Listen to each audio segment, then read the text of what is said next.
कोई भी धर्म या कुछ भी मैं अपनाती हूँ तो वो मेरा धर्म मेरे घर के अंदर है, मेरी व्यक्तिगत निजी आस्था है, ना कि मेरा कोई भारतीय धर्म है।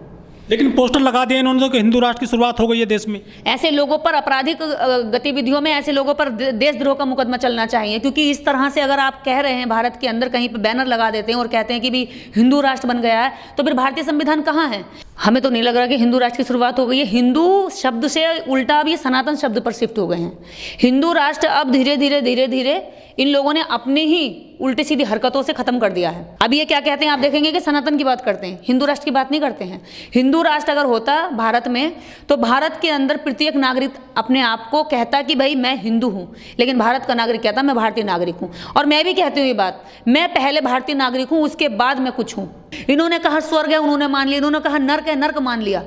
पंडित पुजारियों ने कहा कि तुम्हारा जो ये सारे अपराध तुम्हारे जीवन में हो रहे हैं, दूसरे लोग तुम पर जो शोषण कर रहे हैं, ये तुम्हारे पिछले जन्म के कर्मों का फल है। और उन्होंने मान लिया और बेचारे नियति का फल मान करके उसको अपराध को झेलते रहे, अपने ऊपर झेलते रहे उस शोषण को। लेकिन जब आज संविधान की बदौलत हम लोग शिक्षित होकर के आगे बढ़ रहे हैं, सवाल कर रहे हैं और जान रहे हैं, तो वो कह रहे हैं कि हम तुम्हें जबरदस्ती हिंदू राष्ट्र देंगे। हमें हिंदू राष्ट्र नहीं चाहिए, हमें भारतीय संविधान का राष्ट्र चाहिए। हमें जैसा देश ये चल रहा है, हमें इस देश के अंदर समस्त देश के नागरिक हम ऐसे ही खुश हैं। हमें कोई ना तो हिंदू राष्ट्र चाहिए, ना हमें मुस्लिम राष्ट्र चाहिए, ना हमें खलिस्तान चाहिए। अगर इस तरह के लोग कोई कहते हैं तो खलिस्तान वालों को भी ले जाकर थाने में जेल में जाकर के ठूंस दो, और ये हिंदू राष्ट्र वालों को भी जेल में ले जाकर डाल दो। और भारतीय संविधान के तहत ही सुरक्षा मांगेंगे।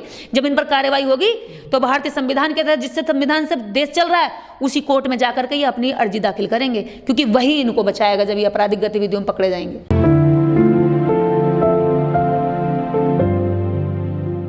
देश के अंदर जुडिशरी का अगर संस्था बनती है तो भारतीय संविधान के तहत बनती है। एमपी एमएलए बनते हैं तो भारतीय संविधान के तहत, संसद संविधान के तहत चलती है।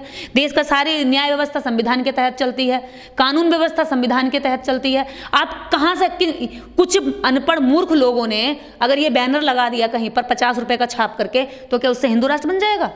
130 करोड़ लोगों की भावनाएं हैं भारतीय संविधान में, और ये कुछ ऐसे लोगों की अगर हरकतें कहीं पर अगर बैनर लगाते हैं तो ये भारतीय संविधान के खिलाफ है, देश के नागरिकों की भावनाओं के खिलाफ है। ये आप जैसे लोग क्यों विरोध करते हैं हिंदू राष्ट्र का, जैसे बहुजन लोग हैं जो आप? देखिए, हम तो इसलिए विरोध करते हैं, हम इसी धर्म में, मेरे दादा रहे, मेरे परदादा रहे, मेरे माँ बाप सब हमने देखा बचपन से इन्हीं की पूजा करते रहे। वो जब अशिक्षित थे तो उन्होंने इनके कहे अनुसार सब कुछ किया। इन्होंने कहा कथा करो, उन्होंने कर्जा तक ले लेके कथाएं कराई। जब हमारे प्रधानमंत्री नरेंद्र मोदी जी मोर पाल सकते हैं, मोर तो जबकि राष्ट्रीय पक्षी है, मोर को तो आप राष्ट्रीय पक्षी कहते हैं और हम लोग उसको पढ़ते आए हैं बचपन से, उसकी सुरक्षा तो और भी ज़्यादा महत्वपूर्ण है। जब हमारे पीएम मोर पाल सकते हैं, उसको दाना डाल सकते हैं, तो एक देश का नागरिक सारस क्यों नहीं पाल सकता?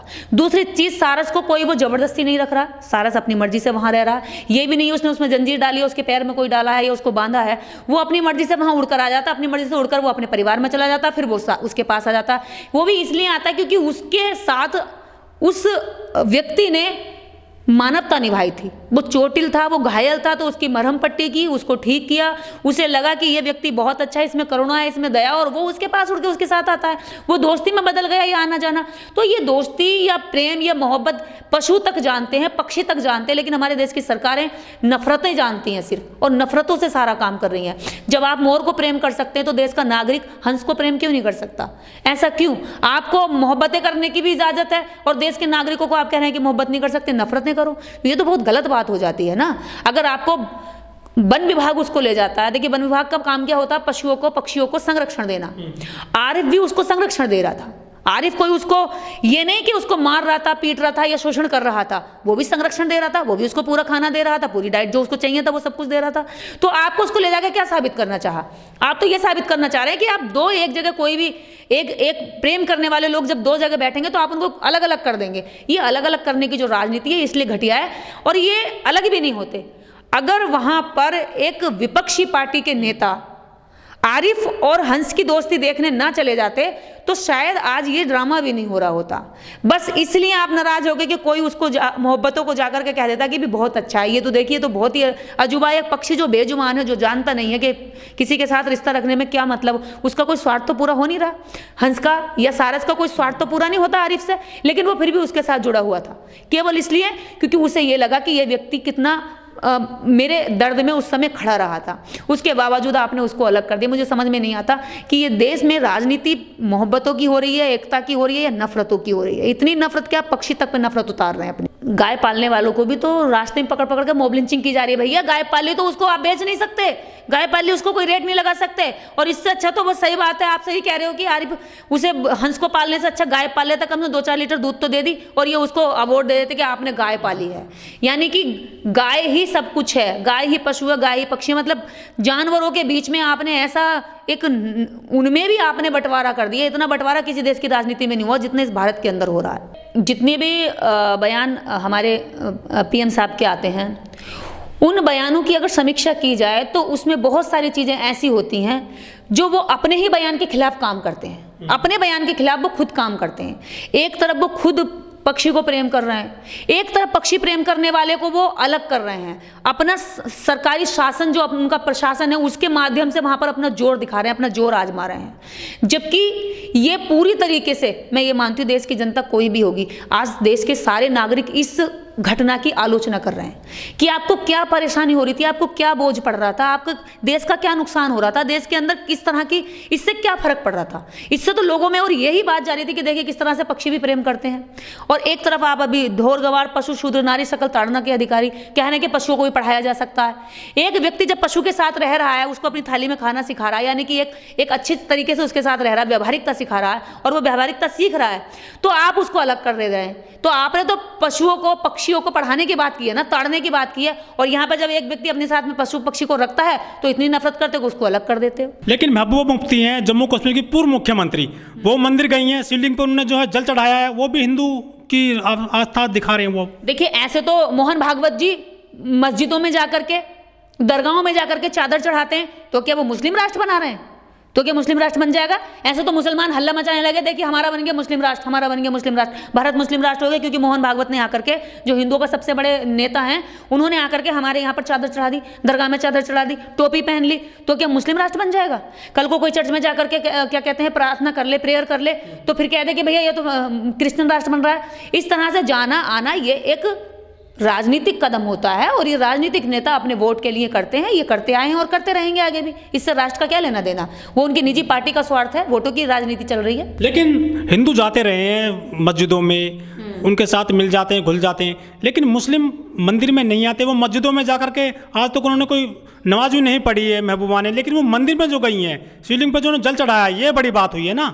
देखिए कोई भी राजनीतिक व्यक्ति अगर वो कोई इस तरह का कदम करता है, अपने धर्म से अलग या अन्य धर्मों के बीच में जाता है, तो उसकी उसमें आस्था हो ना हो, लेकिन उसकी जो उस लोग जो उस धर्म को मानते हैं, उन लोगों के वोट में उसकी आस्था होती है।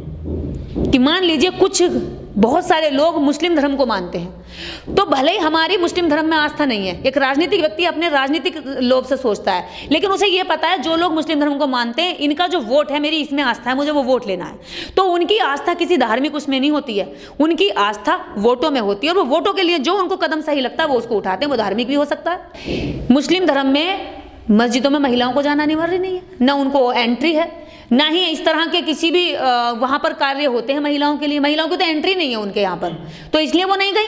लेकिन वो अपने जिस भी धर्म को मानती हैं, उनका जो भी धर्म होगा, वो उनका धर्म उनके समाज की तरफ से होगा या उनका अपना निजी होगा। लेकिन राजनीति का धर्म एक ही होता है कि वोट ले लो।